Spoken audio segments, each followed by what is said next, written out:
GreenGro fam, this is Stephanie Rodriguez, editor and producer of the Regenerate Revolution Life Soil Success podcast. We hope you enjoy this episode. Welcome everyone. This is Mark Irvin with the Regenerate Revolution podcast, where we talk about life, soil, and success. Today's guest is Ian Batemen from ICL and various other places to talk about what is the difference between synthetic and organic fertilizer. What is fertilizer? What is it made out of? All those different things today. We're going to talk about and ask questions regarding commonly asked questions that we see online all the time and what customers ask me at a table when I'm doing an event. So with further ado, Ian, how are you? Hey, good, Mark. Thanks for having me. Yes, sir. So people probably, let's start from the very beginning. A lot of people ask me, what is the difference between chemical, synthetic fertilizer, and organic fertilizer? Sure. So I think the big distinction would be, are they in a form that the plant can use? So, and I'll push back just a little bit on your framing, Mark. I don't hold you accountable for this. Yeah, but it's really just how the public perceives these things. Mm-hmm. First of all, when we say synthetic, that word, I don't like that word. Yeah, I prefer mineral. I prefer mineral. Sounds fertilizer. Better. It does sound better because the reality is the distinction is this.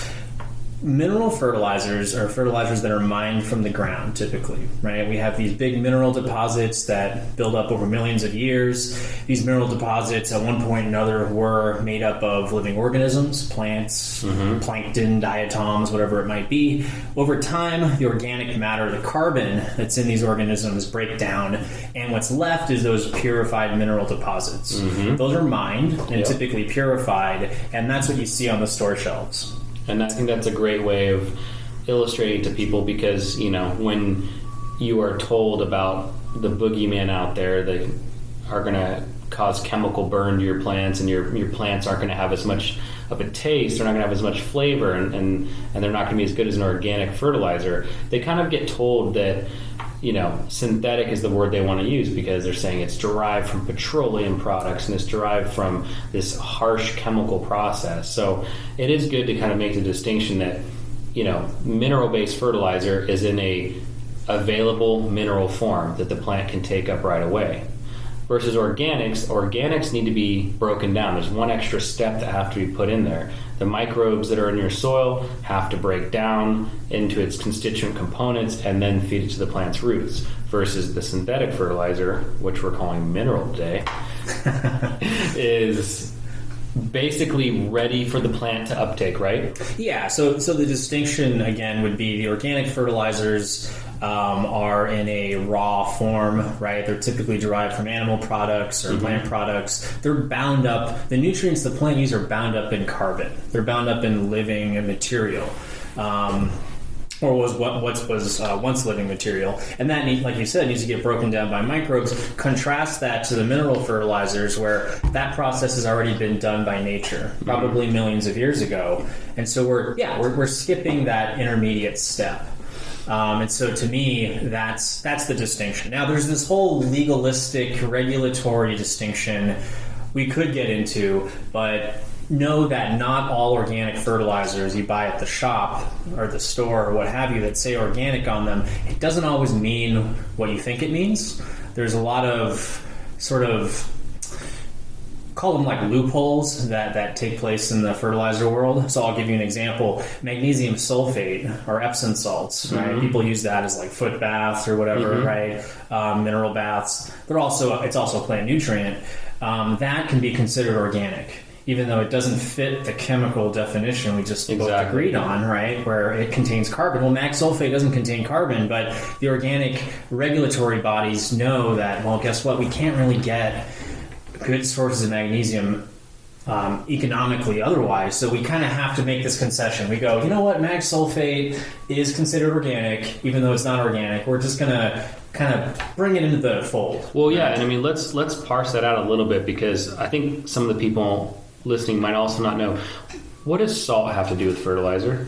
Yeah, sure. So I get that all the time. I grow with salts, right? And again, I kind of hate the framing. Crop salts, we hear that all the time. Right. So here's kind of how this works. Plant mineral nutrients are only available to the plant when they're dissolved in water, and those nutrients are broken down into what are called ions, which is just means they can dissolve in water. They carry a charge, right? So every plant nutrient that is available to the plant comes typically as a salt, which means that it is a positive ion and a negative ion. They join together. That's what a salt is, right? So sodium, Na+, chloride, Cl-, that joins together, that's table salt. Magnesium sulfate, very much the same thing. Magnesium plus sulfate, you put that together, it forms a solid. We call that mag sulfate. That's a salt. Yeah, and people talk about that they think that somehow you're growing with table salt. They think that, so we're talking about chelation of nutrients, right? We're talking about,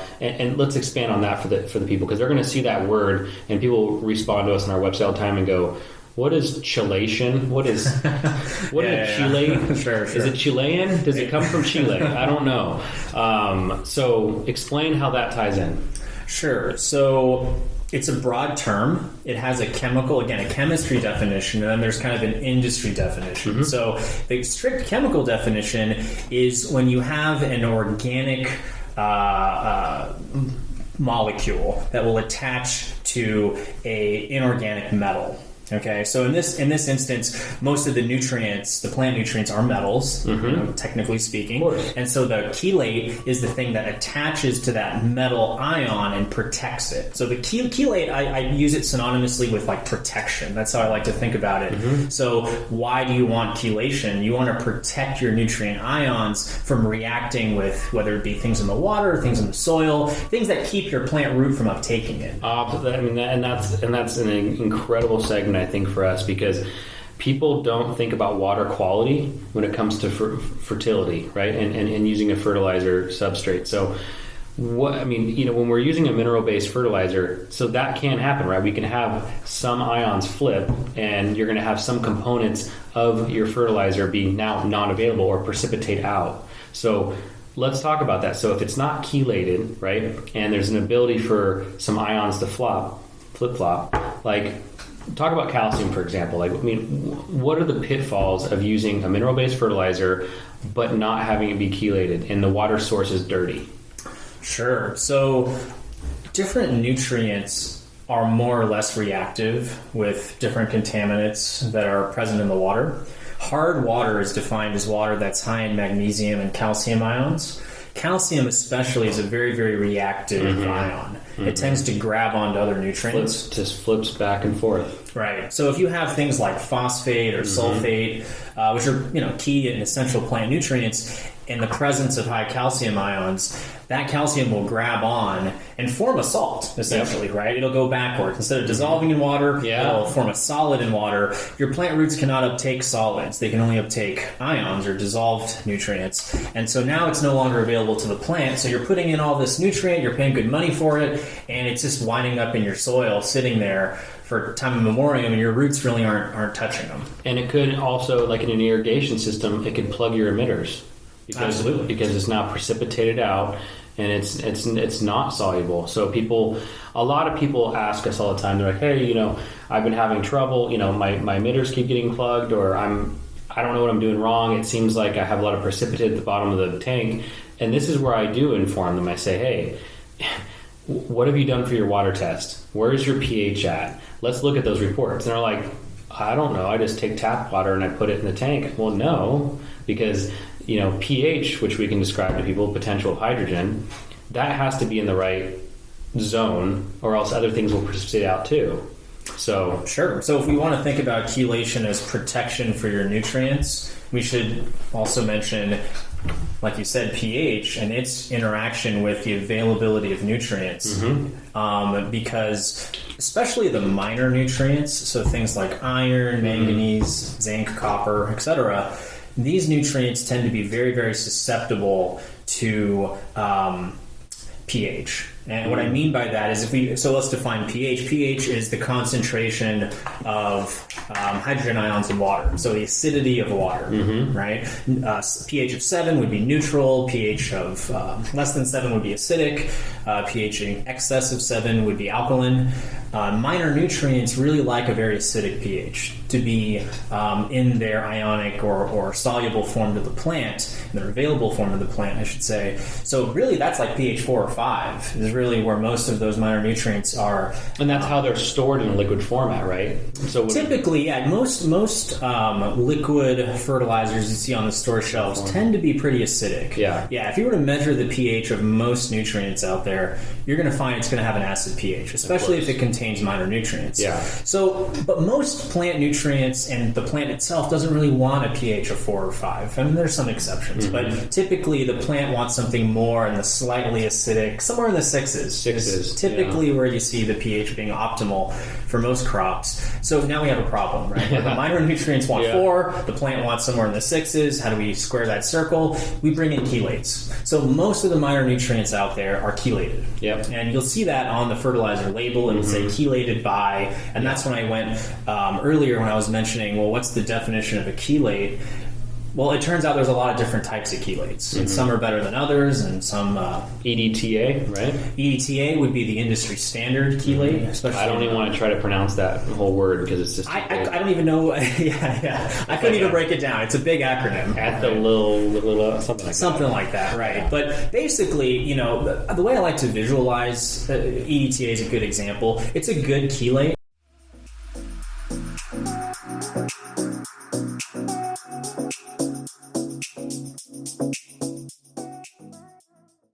Because it forms a really strong attachment to the nutrient that it's chelating, that it's protecting. But it's not so strong that it doesn't break off, right? We have other chelates that are marketed as, this holds on to the nutrient stronger, it has a broader range of efficacy across a bigger pH range. The issue is it doesn't want to let go of the nutrient, which is also a problem, right? Because if it holds onto it too tightly, well, that's great. It can't react with anything else, but it also won't break off, so the root can't uptake it either. So EDTA is kind of like the Goldilocks of the chelates in that it keeps the nutrient available up to somewhere in the pH 7 range, somewhere in the mid 7s is typically what you'll read in the literature. But it also will let go. So the plant can, so at the end of the day, the root can actually touch it. Things like DTPA, EDDHA, these are other types of chelates that you'll probably see on some fertilizer labels, and they have their place, but to me they're secondary because they're too strong, and that's not a good thing. Yeah, and I mean, I think it's good to at least touch on that subject because a lot of people will read the label.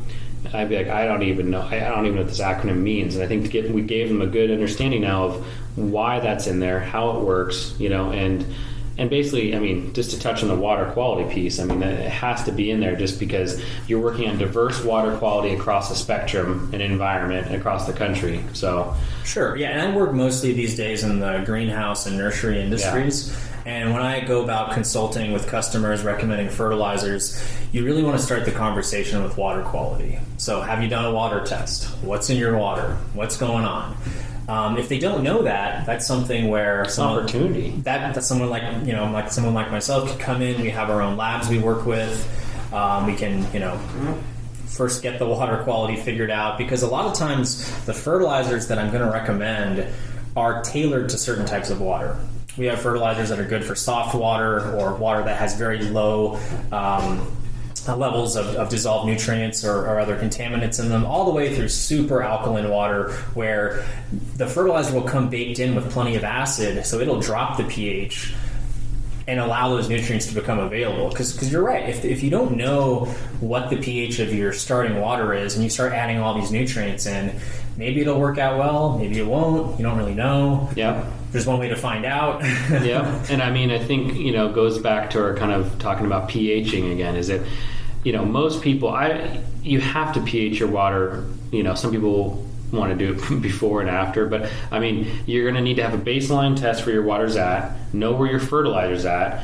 If you add an ounce per gallon of liquid organic or liquid synthetic fertilizer or liquid mineral fertilizer, where does that drop your pH to? Do we need to raise the pH again so it's optimal for the plant, right? Sure. I mean, we can't just take, I mean, you can do a calculation, but I mean, if your water drifts throughout the season, if you're operating off a well, you got to take 4 tests a year to kind of know where you're going to be at. I think that's a good baseline. Yeah. And if you're working in the more like the hydroponic context, you're an indoor grower, maybe you're using reverse osmosis even, right? You're stripping everything out. It doesn't really matter. You still need to know what the pH is. And you probably should still do regular tests because guess what? Those RO membranes, they don't last forever. No. And stuff starts sneaking through. That starts to affect your water chemistry.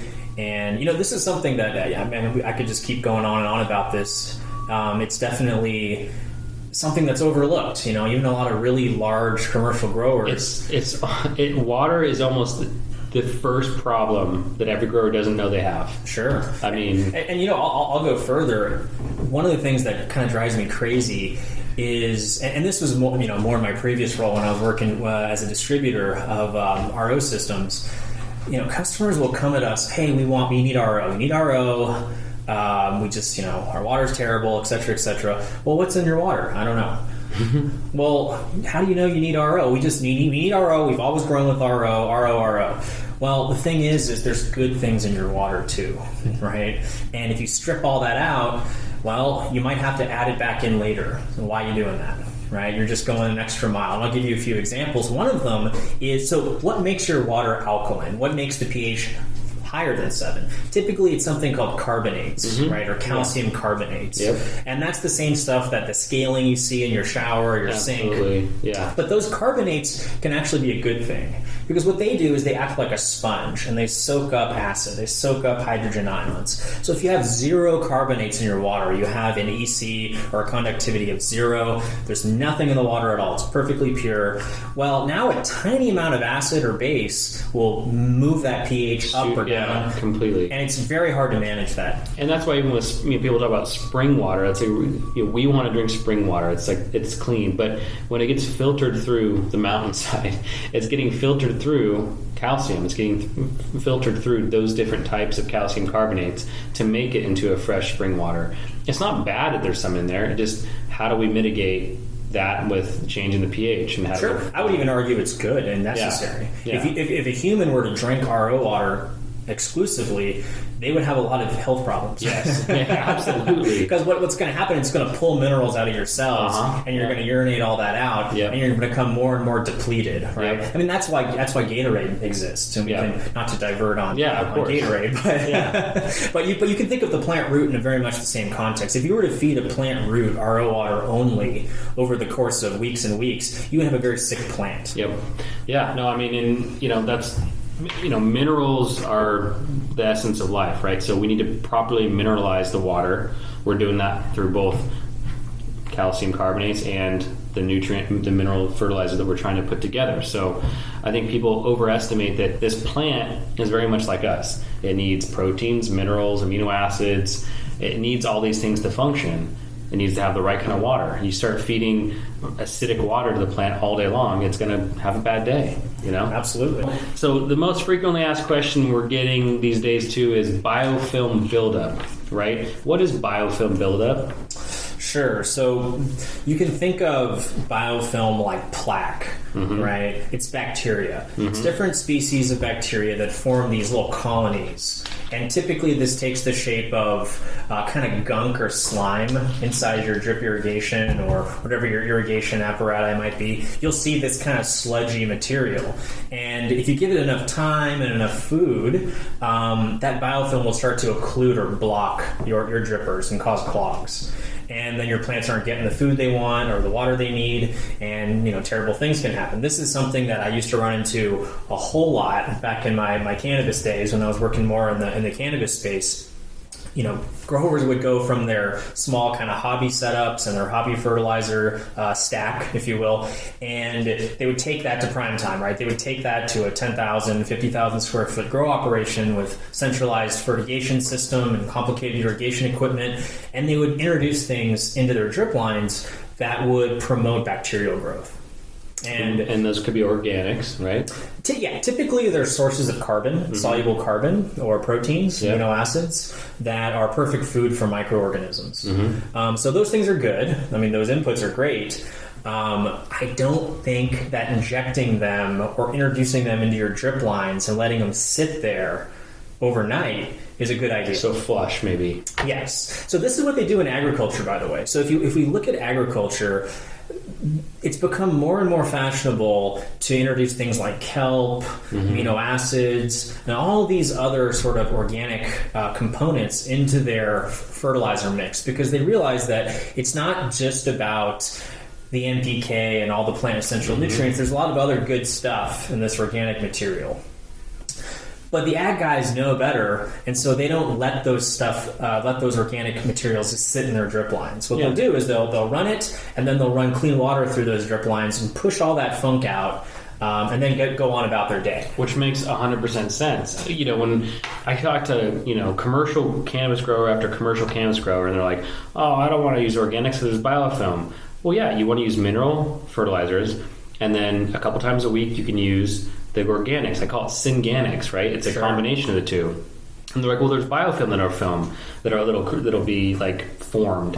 And I'm like, okay, but are you not clearing your lines out? Like, how hard is it to clear your lines out? You could flush your lines once a week and you wouldn't have the biofilm buildup. Sure. So to me, I feel like it's a lack of nuance in our industry, or a lack of education, where once you go to prime time, say you're running a hothouse tomato greenhouse, a 1 acre tomato greenhouse, to do this, right? You don't want to have a clogged line, but you still want to have some of those organics pushed through just to give extra flavor or extra punch or more microbes in your soil substrate, whatever it is. So my biggest pet peeve is, breathe life into your soil with GreenGro. Organic, sustainable, all-in-one soil additives for your gardening and farming needs. With the highest quality, non-harmful ingredients. Locally sourced, GreenGro promotes probiotic soil building that will nurture and help your soil flourish, maintaining a living soil system for your plants to thrive. Easy-to-use products for all stages of growing. You take pride in what you grow, and so do we.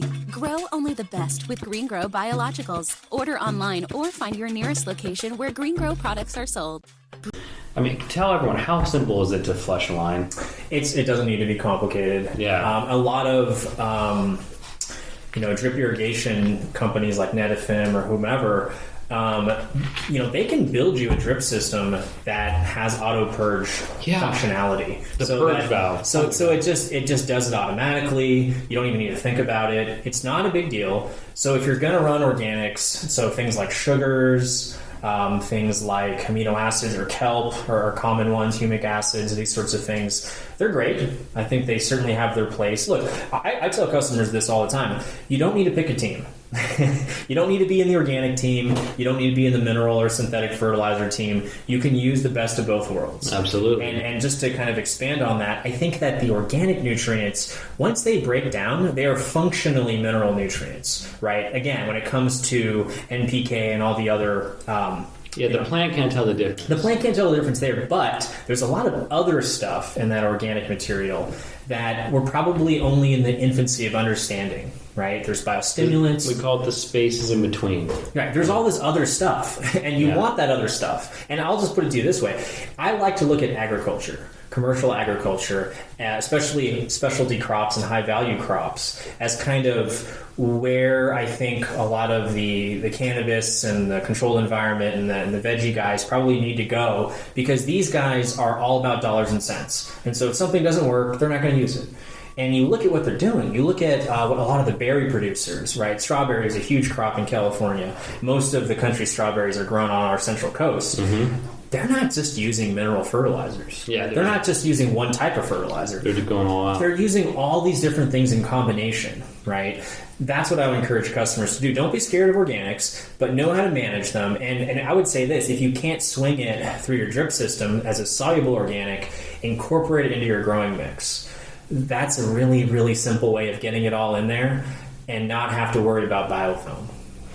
I mean, I couldn't have said it better myself. I mean, I think that it's just been me slamming my head against the wall talking to these growers. I think they're very sophisticated. They got 1,000 light grow set up, but they can't figure out a $9 purge valve.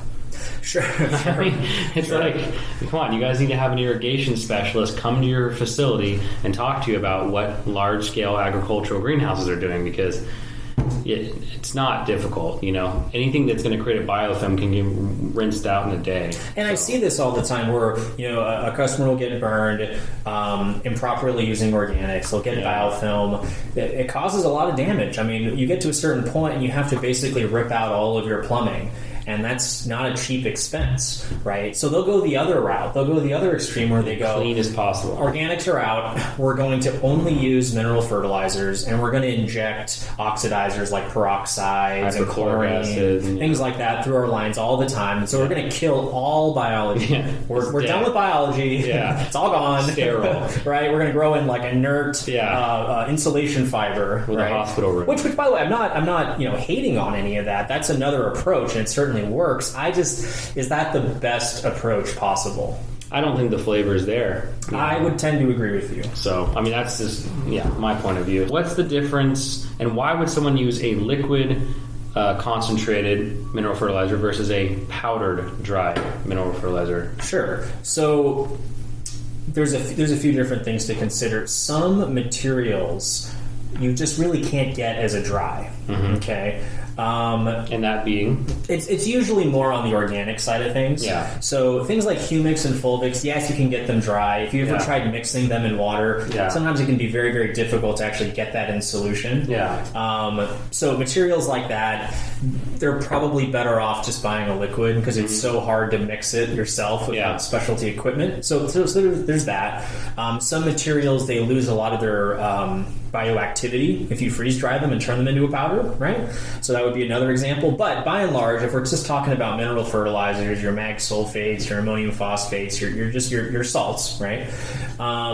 There really isn't a functional difference between the two. The liquid is just easier if you're growing on a small scale. Mm-hmm. And that's really where liquid fertilizers came from, right? During my time with General Hydroponics, for instance, they were one of the first to come on board with a liquid fertilizer. People don't know this, but they actually had a dry fertilizer first.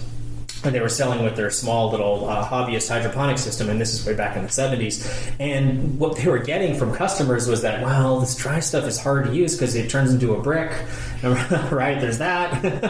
And then number two, we're using such small amounts of it that you have to think about it this way. There's about 13 or 14 plant essential nutrients that will come in a complete fertilizer, right? And let's just say that you had a pound of dry fertilizer and you had a gallon jug of liquid fertilizer, okay?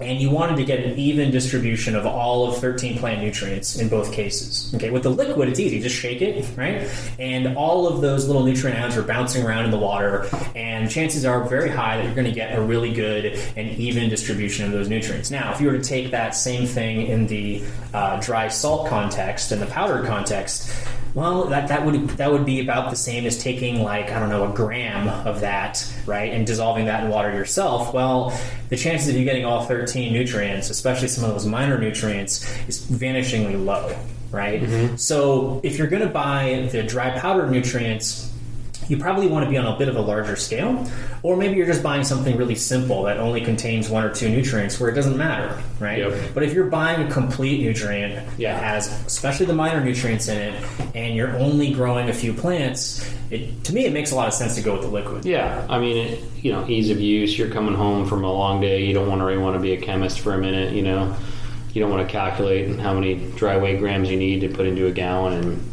the right water temperature. So it just comes down to ease of use, I think, for most people. That being said, if you're on a larger scale, then you're still buying bottled liquid nutrients. Just know that you're paying a huge premium. Of course. You're shipping huge premium. You're shipping water. The bottling is also very expensive. The packaging is expensive.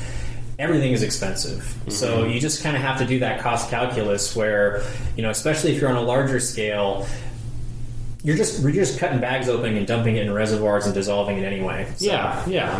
It's I guess how you want to spend your time, and time is money, right? So I think that's actually a good way to put it. I feel like we've answered a bunch of the top questions that people ask me all the time on Instagram and through emails. So where can people find you? Where can they get a hold of you? Company, etc. What's that information? Yeah, sure. So just a little bit about the company I work for these days. They're called ICL. Mm-hmm. I'm part of the business unit that is responsible for sales of primarily fertilizers and plant protection products, again, into the professional nursery, greenhouse, hydroponic space. I do a little bit of stuff with cannabis these days, but it's not really my bread and butter like it used to be. I manage sales in the West, so Hawaii, Northern California, Utah, Northern Nevada. It's kind of my sales territory. If you want to find out more about our products or reach out to me directly, you can go to our website, iclgrowingsolutions.com, and you'll be able to find a little avatar of me with my contact. And feel free to reach out. I'm happy to answer any questions about fertilizers or plants or whatever you got. Okay, LinkedIn. Yeah, LinkedIn, just look up Ian Batemen. I think I'll probably be the first one that pops up. All right. And then as you guys know, for me and GreenGro, we got Instagram at the GreenGro. We have thegreengrow.com for our website, GreenGro Biologicals for our YouTube. And I really appreciate everyone coming out to listen to our podcast on life, soil, and success. Thank you. Thank you for listening to this week's episode on the Regenerate Revolution Life Soil Success podcast. Do not forget to leave us a 5-star rating, review, like, comment, and share with your friends.